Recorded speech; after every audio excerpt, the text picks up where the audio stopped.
काय होतंय, एक मम्मा आम्ही त्यांना म्हणायचो किंवा सरस्वती जगदंबा. सरस्वती म्हणजे फक्त अभ्यासाकडे लक्ष होतं त्यांचं. इतका अभ्यास त्या करायच्या ना की त्या अभ्यासाला बघून त्यांची आई सुद्धा त्यांना काय म्हणायला लागली, मम्मा. काय म्हणायला लागली, मम्मा. म्हणजे मम्मा बोलणं साधी गोष्ट आहे का सांगा? मुलगीला मम्मा आईनं म्हणणं साधी गोष्ट आहे का? म्हणजे ती मुलगी केवढी पॉवरफुल झाली, आध्यात्मिक शक्तीमध्ये एवढी ती तरबेज झाली ना, कुणी काय बोललं घाबरायचं नाही ते अजिबात. आपण कसं करतो, कुणी काय बोललं की मुळमुळ रडतो की नाही, म्हणजे तर जास्तच रडतात. भावनिक आहे, सुरू केलं की भोंगा पसंत असतो, मग काय पुढची काय बोलतच नाही, रड बस नाही ना. मग आज काय करणार मुली तुम्ही?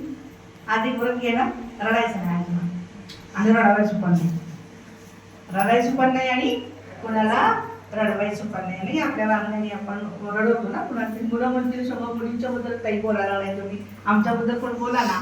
हा, तर मुलं तर शक्तिशाली आहेतच, पण मुली पण शक्तिशाली बनाव्यात या दृष्टिकोनातून हा कार्यक्रम आहे. आणि आता आपण दीप प्रज्वलन करूया. पाहुण्यांचे नाव आणि विशेष करून मातेश्वरी म्हणजे एवढी प्रचंड एनर्जी होती की आम्ही विद्यालयावरती केसेस पण केल्या लोकांनी, ज्यांना हे ज्ञान कळलं नाही, समजलं नाही. आम्ही फक्त मुलांना इथं नैतिक मूल्याचं शिक्षण देतो. आम्ही पहाटे 4 वाजता उठतो, मेडिटेशन करतो, शुद्ध अन्न खातो, है ना. आणि त्याचा मला काय फायदा झाला, ज्या मुलगीला 7वीला फक्त 7वीच्या वर्गामध्ये 57% मार्क होते, किती 57. पण जेव्हा मी राजयोगाचा अभ्यास सुरू केला बाळांनो, त्यावेळेला मला 57चे 8वीला मला 80% मार्क्स पडले.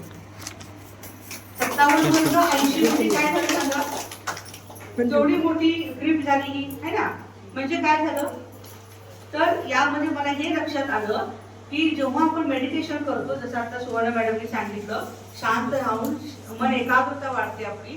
तर एवढी एकाग्रता वाढली बाळांनो की एक छोटंसं उदाहरण मी सांगेन तुम्हाला. एक माणूस होता, कुऱ्हाड घेऊन जंगलात गेला, 10 झाडं तोडली. पुन्हा तो माणूस लाकूड तोड्या दुसऱ्या दिवशी जंगलात गेला, 9 झाडं तोडली. पुन्हा तिसऱ्या दिवशी किती झाडं तोडली? 8. चौथ्या दिवशी आणि एक दिवस आला, त्यानं कुठलंही झाड तोडू शकला नाही, कारण हे हुशार बोलायला बोलू नका. कारण काय होतं, त्या कुऱ्हाडीला त्यानं धार केलेली नव्हती. तर आपल्याला बुद्धी आहे ना सर्वांना, आहे की नाही? नाही. मेंदू म्हणजे बुद्धी आहे का रे बाळांनो? मेंदू म्हणजे बुद्धी आहे का?